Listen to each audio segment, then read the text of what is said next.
गुरुवार व्रत कथा, बृहस्पतिवार व्रत कथा। नमस्कार भाइयों बहनों और मित्रों, जय माँ गायत्री। आप सभी का मेरे YouTube चैनल शुभकर माही अष्टों में स्वागत है। आज गुरुवार के दिन सुनेंगे गुरुवार की व्रत कथा।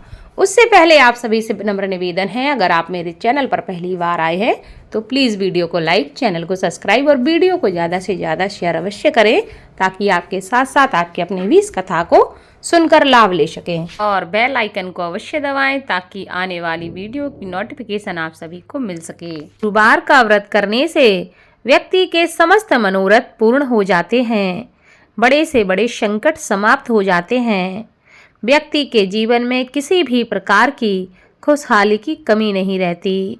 माना जाता है कि जो लोग संतान संबंधी समस्या से जूझ रहे हों, जिन्हें संतान की प्राप्ति करनी हो, उनको गुरुवार का व्रत अवश्य करना चाहिए।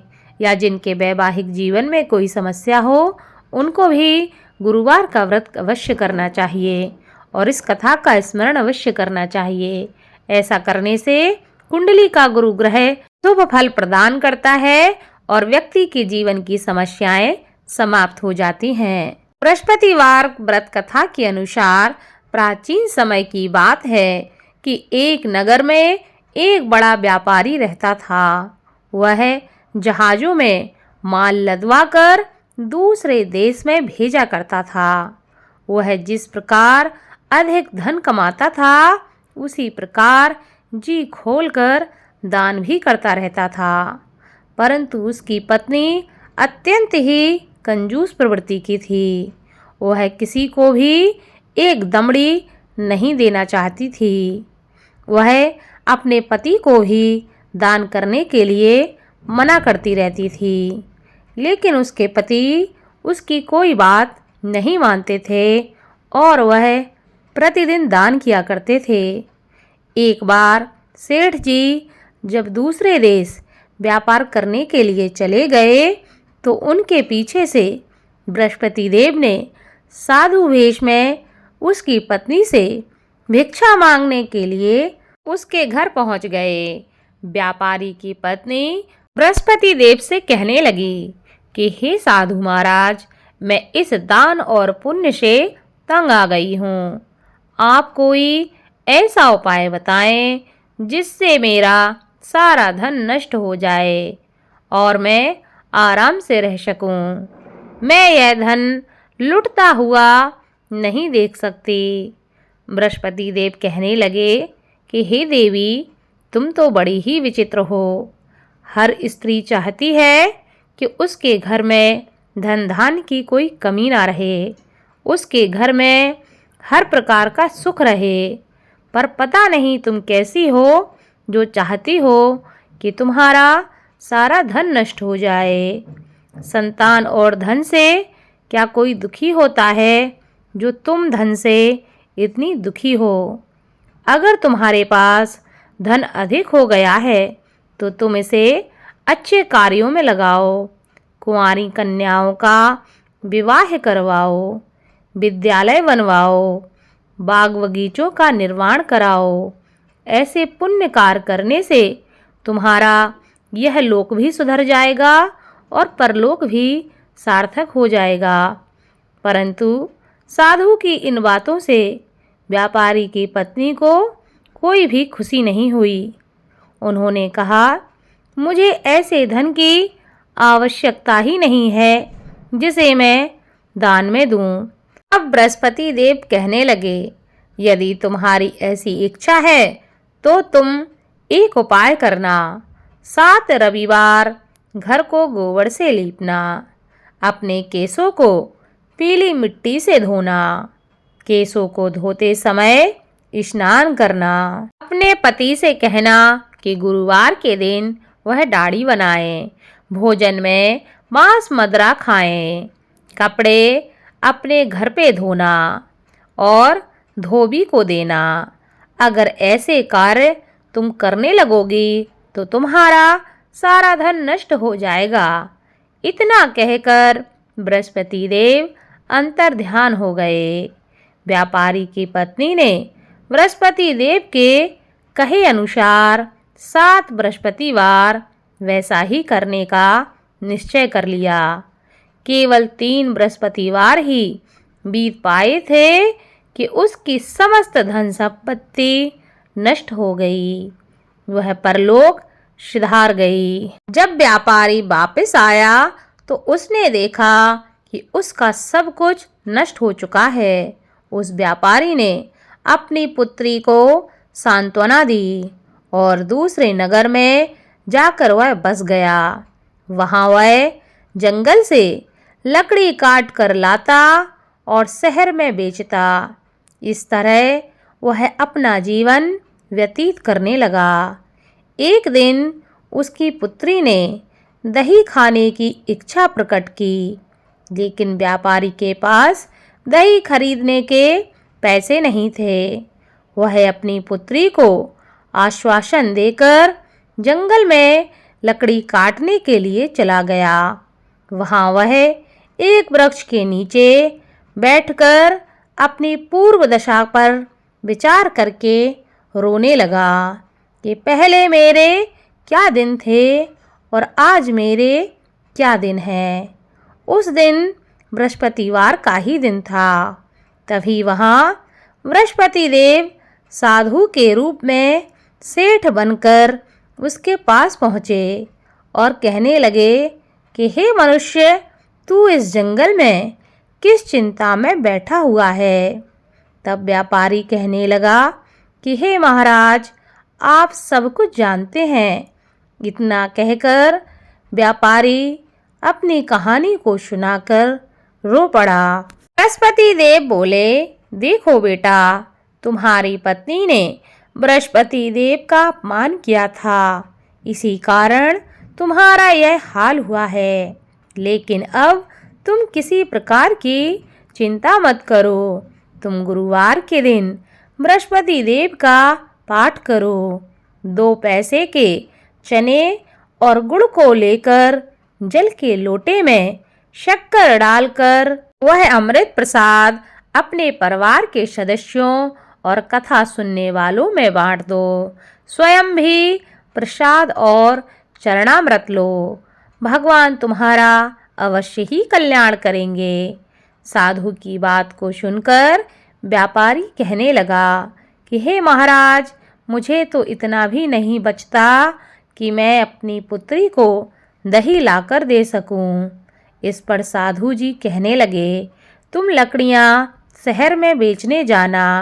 तुम्हें लकड़ियों के दाम पहले से चौगने मिलेंगे, जिससे तुम्हारे सारे कार्य सिद्ध हो जाएंगे। उस दिन उसने लकड़ियां काटी और शहर में बेचने के लिए वह चल पड़ा।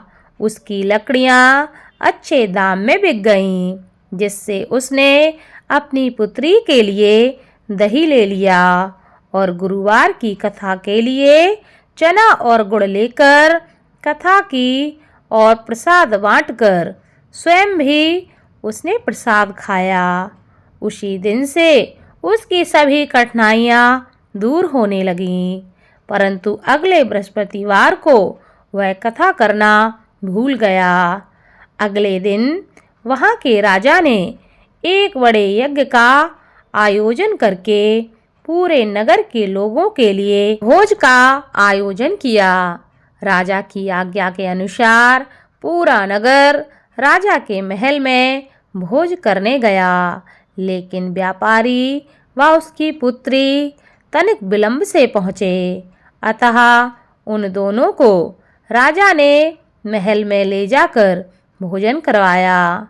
जब वे दोनों लौटकर आए तब रानी ने देखा कि उसका खूंटी पर टंगा हार गायब है। रानी को व्यापारी और उसकी पुत्री पर संदेह हुआ कि उसका हार उन दोनों ने ही चुराया है।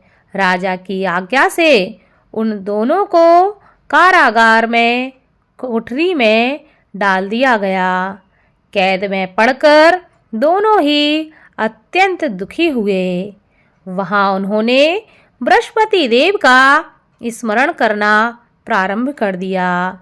बृहस्पति देव ने प्रकट होकर व्यापारी को उसकी भूल का आभास कराया और उसे सलाह दी कि गुरुवार के दिन कैद खाने के दरवाजे पर तुम्हें 2 पैसे मिलेंगे। उनमें से तुम चने और मुनक्का मंगवाकर विधि पूर्वक बृहस्पति देव का पूजन करना। तुम्हारे समस्त दुख दूर हो जाएंगे। बृहस्पतिवार को कैद खाने के द्वार पर उन्हें 2 पैसे मिले। बाहर सड़क पर एक स्त्री जा रही थी। व्यापारी ने उसे बुलाकर गुड़ और चने लाने को कहा। इस पर वह स्त्री कहने लगी, मैं अपनी बहू के लिए गहने लेने जा रही हूँ, मेरे पास अभी समय नहीं है। इतना कहकर वह वहाँ से चली गई। थोड़ी देर बाद वहाँ से एक और स्त्री निकली। व्यापारी ने उसे बुलाकर कहा कि हे बहन, मुझे बृहस्पतिवार की कथा करनी है, तुम मुझे 2 पैसे का गुड़ और चना लाकर दे दो। बृहस्पति देव का नाम सुनकर वह स्त्री बोली, भाई मैं तुम्हें अभी गुड़ चना लाकर देती हूँ। मेरा इकलौता पुत्र मर गया है, मैं उसके लिए कफन लेने जा रही थी, लेकिन मैं पहले तुम्हारा काम करूँगी, उसके बाद अपने पुत्र के लिए कफन लेने जाऊँगी। वह स्त्री बाजार से व्यापारी के लिए गुड़ चना ले आई और स्वयं भी बृहस्पति देव की कथा सुनी।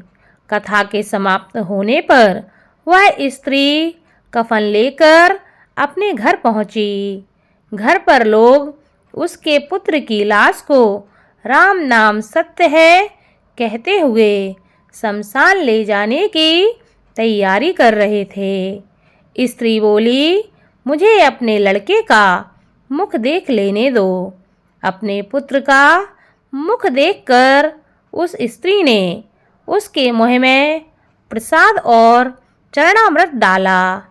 प्रसाद और चरणामृत के प्रभाव से वह पुनः जीवित हो गया। पहली स्त्री जिसने बृहस्पति देव का निरादर किया था, वह जब अपने पुत्र के विवाह हेतु पुत्र वधू के लिए गहने लेकर लौटी और जैसे ही उसका पुत्र घोड़ी पर बैठकर निकला, वैसे ही घोड़ी ने ऐसी उछाल मारी कि वह घोड़ी से गिरकर मर गया। यह देखकर स्त्री रो रो कर बृहस्पति देव से क्षमा याचना करने लगी। उस स्त्री की याचना से बृहस्पति देव साधु वेश में वहां पहुंचकर कहने लगे कि हे देवी, तुम्हें अधिक विलाप करने की आवश्यकता नहीं है। यह बृहस्पति देव का अनादर करने के कारण हुआ है। तुम वापस जाकर मेरे भक्त से क्षमा मांगकर कथा सुन लो। तुम्हारी सभी मनोकामनाएं पूरी हो जाएंगी। जेल में जाकर उस स्त्री ने व्यापारी से माफ़ी मांगी और उसने कथा सुनी। कथा के उपरांत वह प्रसाद और चरणामृत लेकर अपने घर वापस लौट गई। घर आकर उसने चरणामृत अपने मृत पुत्र के मुख में डाला। चरणामृत के प्रभाव से उसका पुत्र जीवित हो उठा। उसी रात बृहस्पति देव राजा के सपने में आए और कहने लगे कि हे राजन, तूने जिस व्यापारी और उसकी पुत्री को जेल में कैद करके रखा है, वह बिल्कुल निर्दोष हैं। तुम्हारी रानी का हार वहीं खूंटी पर टंगा है। दिन निकला तो राजा रानी ने हार खूंटी पर लटका हुआ देखा। राजा ने उस व्यापारी और उसकी पुत्री को तुरंत छोड़ दिया और उन्हें आधा राज्य देकर उसकी पुत्री का विवाह उच्च कुल में करवाकर दहेज में हीरे जवाहरात दिए और बृहस्पति देव की कृपा से उनके जीवन के सभी संकट समाप्त हो गए। बोलो बृहस्पति देव की जय।